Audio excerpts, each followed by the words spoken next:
want to start off by saying congratulations first and foremost. I'm super excited to come back here to USF in Tampa. This is my old stomping grounds with my engineering degree. And just want to say congratulations. It always leads into the next thing. What's next? I mean, raise your hand. Say aye if someone's asked you that question so far. So now what? What's next? Anybody? Say aye. Right. And your answer to that question seems so scripted and so cliche. It's like so like stand up a little straighter. Well, I'm going to do whatever it might be, this school, this job, this internship. But the bigger question that I want to pose to you today is it's not what's next. And I want to encourage you not even to know the answer. You don't even have to know the answer. The question I want to pose to you today, instead of now what, I want you to say, how can I make the rest of my life, the best of my life? How can I make the rest of my life the best of my life? How can I make the rest of my year the best of my year? See, I'm going to make a bold statement. My bold statement is that if you approach some of the concepts and some of the ideas that you're learning through leadership, that you can make this your best year ever. And some of you have been alive for 18, 20, 25 years or more. And this is going to be your best year ever. That's a bold statement. You've probably had some pretty good years. Your best year ever. I want you to think about, who are you becoming? I think back to Mike Abramowitz when I was in 8th grade. I was 250 pounds. I was 70 pounds overweight. I had pimples and freckles and glasses and braces. And I think about who I was at that moment in time, and who I was is not, it didn't matter in the grand scheme of life. It's who I was becoming. And I remember trying out for the 8th grade basketball team. I was really excited. I'm a huge Michael Jordan fan. I tried out for the 8th grade basketball team, and I'm overweight. I almost didn't try out because one of my friends told me that you're fat, white, and slow, and you're probably not a good fit for basketball.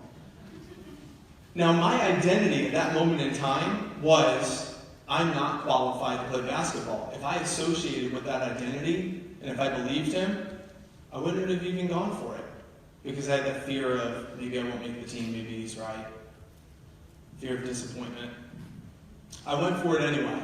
And I ran so hard. I ran so hard for so long. I was in last place every single time. Every single time I was in last place. Suicide sprints, running laps. I got lapped by some of the all-stars on the team. I had this cramp in my side, and I just kept running. I was in so much pain. And at the end of tryouts, the coach sat me on the bench and says, Mike, hard work and determination like that is hard to find. I need a guy like that on my team. I said, now, Coach Nofel, you saw that I was last place every time, right? He said, talent is not what we want on this team. It's hard work and a positive attitude. That's what's going to help us win championships. I changed my identity because one caring adult believed in me. How many of you are going to believe in somebody else? How many of you are going to be leaders in your own right? Each one teach one. Take the principles that you're learning here at this great university and believe in that next 8th grade kid who didn't have enough confidence to believe in himself. When I went into USF, I had a Jufro, I had cornrows, and I didn't really have that much direction. So the question is who are you becoming? When I came into USF, I just knew I wanted to become a man. I knew I wanted to become independent. But I also knew that I was very self-reliant on the woman who's next to me, who's my mom. Very reliant on her. I'm the youngest of 8. So my identity was, I'm dependent on my siblings, my parents. I'm not capable of being independent. So that's why I moved to Florida. That's why I moved here from New Jersey. To claim my independence. To create my own me. How many of you took that plunge, by the way? How many of you moved to Tampa from outside of the Bay Area? Show of hands. About 40% of the room. Isn't that scary? I know when I got my 1991 Mitsubishi Eclipse, And I got in that red car and I drove down, I was bawling, crying. I was like, no, this just got real. So much pressure. So who are you becoming? Who are you becoming? I have two quick stories I want to share with you. The first one, as I was here at USF, I was claiming my independence. I was paying my way through school. I bought my first house when I was 20 years old. I was doing awesome. Dean's List GPA, maintaining my grades. I was working as an entrepreneur. Things were awesome. But then I got a phone call. I got a phone call that really changed the course of my life. And the phone call was, Mom's back in the hospital. I was like, what do you mean? She was in remission. She's recovered from the cancer. It's been 4 years. So no, it's bad. It's come back. You got to come home. This is week 1 of classes. Just came back from New Jersey. So I got back on the plane. Doctor pulls us in the room and says, I hate to be the bearer of bad news, but your mom is not going to make it to the weekend. She has less than a week. So what do? Just created this whole life here in Florida. So I went and talked to my mom. I said, Mom, I'm going to drop out of college. I'm going to move back home. And I'm going to be with you and the family. And she says, Michael, are you cracking up? What is the matter with you? In a New York accent. What is the matter with you? You work so hard. I'll be fine. I'll be okay. They don't know what they're talking about. I'll be okay. Just come back next week. So I got back on the plane. Got back on that plane, and if my mom was going to fight for a week, I'll fight for a week. And I fit my 5 engineering classes into a week. I did all my homework on the planes. I worked during those 5 days and got back on that plane. I'll tell you what, I took 26 more trips just like that back home to Jersey. And my mom fought every single week. I fought every week. And during that time frame, I was able to learn how much strength and inner courage that I actually had. My mom she did end up dying when I was 21. But I'll tell you right now, she died when she knew I was ready to accept it. So she fought so hard and so much. And I just think about who I became in the process. That really determined my manhood through uncertainty. When I got in that car, that 91 Eclipse, I didn't know how I was going to do in college. I didn't know what was going to happen. When I was getting on those planes, I didn't know if my mom was going to die overnight. I had no idea, but I just focused on what I can control, what was in front of me. Be present. Work hard. Be disciplined. Because through uncertainty, so much growth came out of that. I'll share one more with you. My college roommate, Nick Shapes, here in Tampa at USF. And I had lunch plans with him on Sunday. And I got a phone call Saturday saying, did you hear what happened last night? I said, no. What happened? Did you hear what happened to Nick? No, what happened? I mean, I just talked to him yesterday. We have lunch plans on Sunday. What happened? Oh, no. I didn't want to be the one to tell you. Nick was hit by a truck last night. He was in a fatal car crash. It's like, nah, I don't believe this. So I called his cousin and said, Julianne, someone just told me something crazy's happening there. Called Nick, he didn't answer. She couldn't even get the words out. Yeah, Nick's dead. That hit me when I was 27 years old. I've already graduated because people say, what's next? When I asked a couple of you who said, what's next? Did any of you say, you know what? I'm 22 and 5 years from now, I'll be dead? Probably not. And what's so crazy about that is neither did Nick. But when I went to his cemetery, when I went to the funeral, I was at the cemetery and the place was filled with people. How many people he touched and impacted and influenced through his 27 years on this earth. Nick really lived. And in that moment, I realized that I was so selfish because I felt like I had lost my friend. How dare me lose a friend?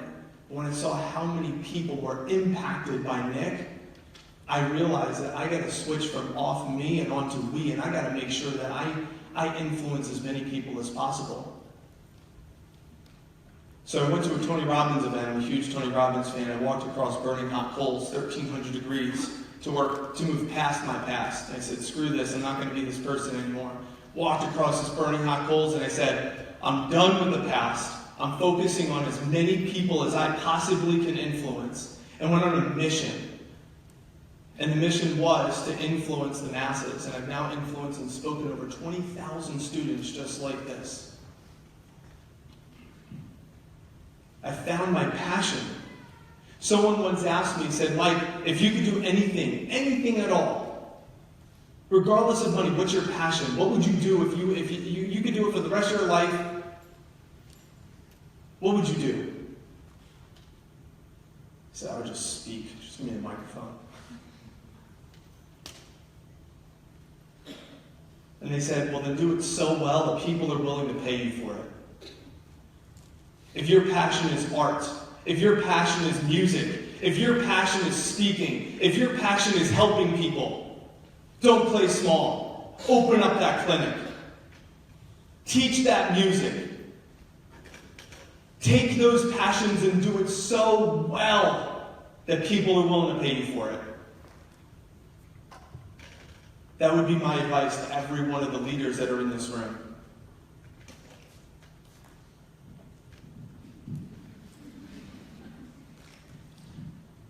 I want you to consider not who you are, but who you're becoming.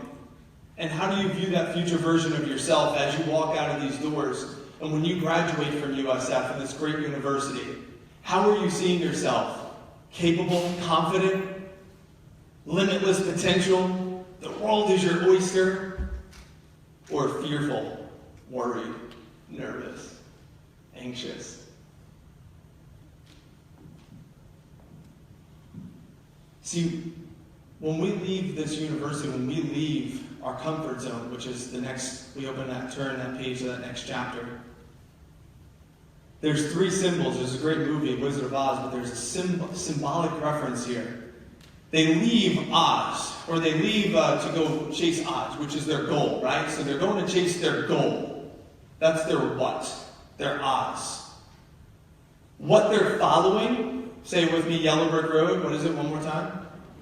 They're following the Yellow Brick Road. Just want to make sure you're with me. They're following the Yellow Brick Road, right?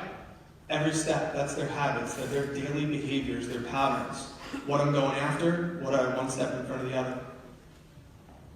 But when those monkeys came along and all this tribulation, all these trials and all these things that came in their way, they were still pushing forward. Even if they got distracted, they were still pushing forward because they had one question. Anybody know what that question is? It's 3 letters. It's actually 1 letter if you think about it. Why? That's it. What's your name? Victoria. Why? They knew why they were going. It wasn't about Oz, and it wasn't about a Yellow Brick Road. What was it about for one of them? One of them needed a brain. Another one needed courage. Another one wanted to get home to Kansas, so they knew their why, their compelling reason why. Why do we do anything? Why did you sign up for this college? Why did you sign up for this club? Why did you show up tonight? There's always a reason why, and if we go deep below this unconscious mind of ours, why do we do the things that we do?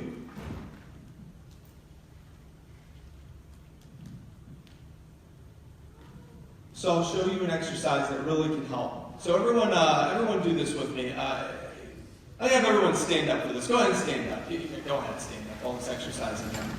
And extend your arms like this. Palms up.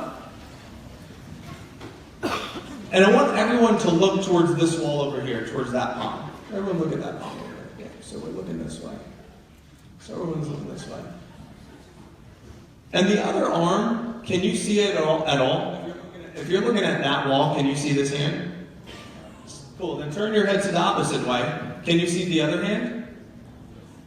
If your goal is in one hand and your fears are in the other hand, can you see your goals if you're looking at your fears? Can you see your fears when you're looking at your goals? So as long as you know your why, then you're always going to be able to make steps towards what you want to do. You can put your hands down, give a high five to the person next to you and say, that was awesome.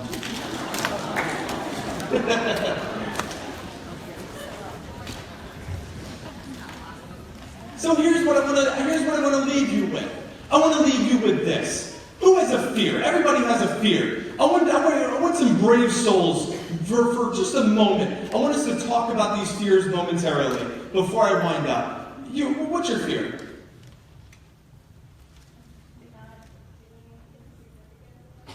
Not being significant. That's a great fear. That's a great one. Who else has a fear? Who else has a fear? Anyone. What is your fear? Fear of the unknown. Love it. What's a fear? Fear of failure. Always love that one. Who else? Give me a couple more fears. I know there's some fears. Don't hide from them. Fear of success. Shout them out. Why not? What's another fear? Fear of giving up. Give me another one. Fear of death. Oof. Fear of losing. Losing anything. Relationships. Losing anything. If we know what our fears are, we can control them. But if we don't know what they are, we can't do anything. They're just there lingering around, and we're distracted by this hand. We want to be reminded of what our goals are, so let's think about it. If we have a fear of death, which is what I had tremendous fear of, I had a tremendous fear of death. Until I realized how many gifts I was gaining through when people were dying. So I decided that when I die, I wanted to leave gifts behind. So I didn't want to fear death anymore. I wanted to embrace it and live a life worth living while I'm still here. A fear of failing, I always hear that one. If we have a fear of failing, anytime we try something new and it doesn't go our way, and we fall down or we mess up, what are we going to be reminded of? I'm not what? I'm not good enough. So we have this fear of, I'm not good enough. So therefore, it's validating this fear of, oh, I told you so. I told you. You're not going to be able to do it. Don't even try new things. And when we don't try new things, we're never going to experience amazing things that are outside of our comfort zone. My last one is the fear of the unknown. It's one of my favorites. Some of the most amazing relationships, places I've got a chance to visit, came from unknown. How many of us have a relationship that you have in your life right now that at one point you didn't know who they are, and you randomly met them through an act of grace or spontaneity, and now you have a great relationship with this person that at one point in time was an unknown to you? If we fear the unknown, we'll never try new things. So I want to offer to you a system that can allow you to anchor, these emotions so that we don't live in fear. We focus on our goals. Is anybody feeling a little inspired by this? A little bit? All right. A couple of you guys are feeling inspired. Some of you guys are like, man, this guy's talking about fears of death and stuff. Man, I was inspired till these started coming up and we're talking about this death. It's really interesting. We live in a society where it's supposed to be, that's viewed negative. It's not. It's really not. Most of the most amazing things come through these unknowns. So let me just offer you a system. This is your wheel of life. I'm going to go through this very, very quick, but it can help you anchor this inspiration home. So the first part of this is health. Health. Could we anchor emotions to our physical body? No or yes? Yes. Let me show you. If you want to exaggerate right now what depressed, anxious, worried, fearful looks like, could you do that with your body language? Can everyone show me real quick what that looks like? Does the energy go down, up or down? Shoulders go up or down? Breath go deep or shallow?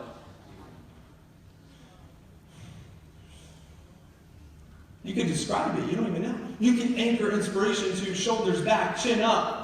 Through a deep breathing pattern, you can anchor emotion. You can anchor emotion.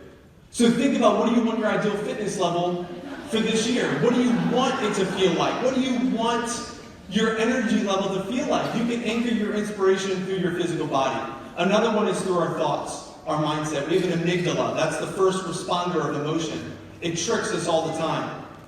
So think about, if you did one habit, one routine daily, it would change your life dramatically. For me, it was journaling.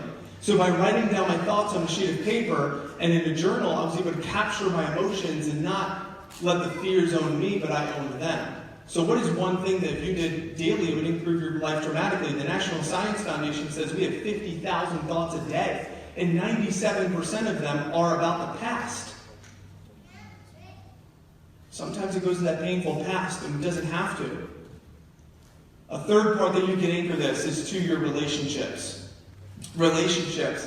You have a companion or a significant other, which is really important to have love connection. You also have family or friends.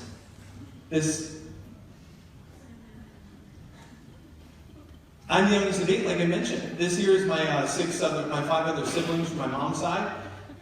And we all, they all look alike. I don't really know what happened to me, but this is 3 bald ones too. But I think about relationships. Who do you have in your life that you want to be intentional with? Who do you have in your life that you just don't talk to that much, but you want to talk to more and add to them to your circle of influence? Another one is our time. We live around and say, oh, I'm so busy. I'm so busy. That was me. I said I'm going to write a book. And I was like, oh my God, I don't have enough time to write a book. I said that to myself so over and over and over again. I don't have enough time, I don't have enough time. And all I did was break it down, that 168 hours, into small steps daily. Small steps daily. And now I have 3 best-selling books to reach number 1, all from doing simple, small actions daily and owning that time. So pick out 3 things that you can do every day that are in alignment with your goals. And you can anchor inspiration home and not live in fear and focus on those goals. Another part is money. People say money's the root of all evil. Well, not really. I mean, if you're an evil person when you're broke, it is. But who you are when you have money and who you are when you're broke, you're going to still be the same person. You just show up in style. I mean, let's face it. Justin Bieber, Lindsay Lohan, they have more money than anybody, but they're in and out of rehab. Money does not buy happiness. It's not about money, but hey, if you're going to make money, I'm not saying money's not important. It's pretty important. What I am saying is it's not everything. Be a good person, but also keep the money that you make. You have someone that makes $100,000 in a year, but they're still broke. It's not how much you make, it's how much you keep. So track your spending. How much money do you want to have in that bank account by the end of the year? I don't care whatever it is, but know that number before it exists. And then make sure your daily habits are in alignment. Maybe I guess how much you spend on like Chipotle, Chick-fil-A, every day, Starbucks. Man, you have 10 G's by the end of the year for sure. Brown paper bag it. Get a Keurig. All right. Next, last one is your passion. Think about your passion. We talked a little bit about this. Do something that you are so excited about. Yes, you get your degree. I have my engineering degree, and it was great. I think it's important to have that education, have a degree, but I think it's also important to also live with passion and do something with passion. If you're going to be a doctor, great. Be a fantastic one. And do it passionately. I also think about who has what you want and surround yourself around those people. I have a good friend of mine, Rob Dial, and he runs a great program called MWF Motivation. So I surround myself around him, the Tony Robbins crew, a lot of individuals that were outside of my comfort zone to meet, but I just started hanging out with them and it started challenging me to be a better version of me. So think about your circle of influence. And in fact, he wrote a chapter in one of the books called Losing My Alcoholic Father, and I'll give that as a gift to all of you for free if you wanted to check it out. 2 fantastic books. It's my gift to everyone. If you wanted to check those out, I'll also have them outside. But if you text GRAB to 66866, you can feel free to enjoy those. And lastly is our legacy. Legacy. Leave the campsite better when you leave it than when you first got there. Me versus we. I asked you about what were your biggest fears. Those were some of mine too. My biggest fear? Meeting the person I could have become.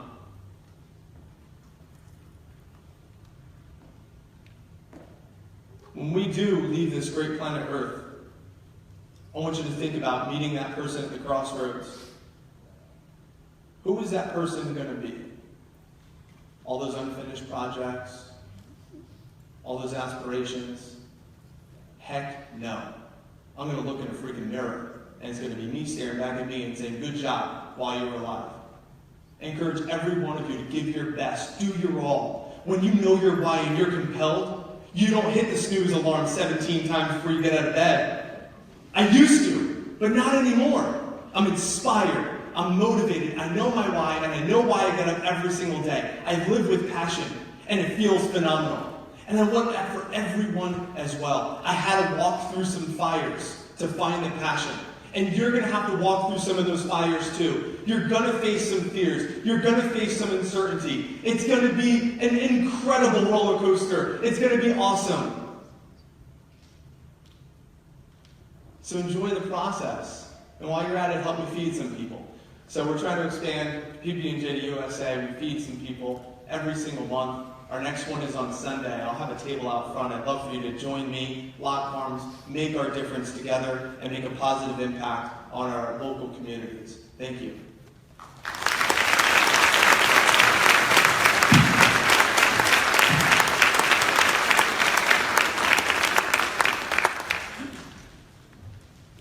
Thank you so much for that. That was really inspiring, really humorous. I really enjoyed that.